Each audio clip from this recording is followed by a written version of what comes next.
Banned from a social app? Fix it fast. Follow these steps in 1 minute.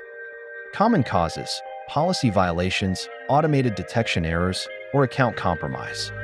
Read your ban notice and the platform policy cited. Know the exact reason. Act quickly.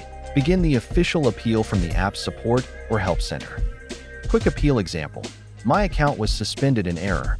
Please review attached proof. Keep appeals factual, polite, and include usernames, dates, and case details.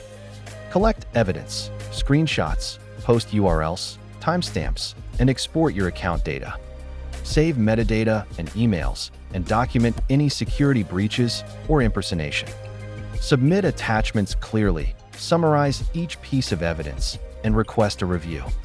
Sample evidence note: screenshot A shows original context. Screenshot B proves consent.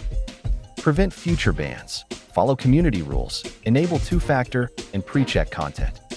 If appeals fail, escalate to support, platform ombuds, or rebuild with policy alignment. Captions enabled for accessibility.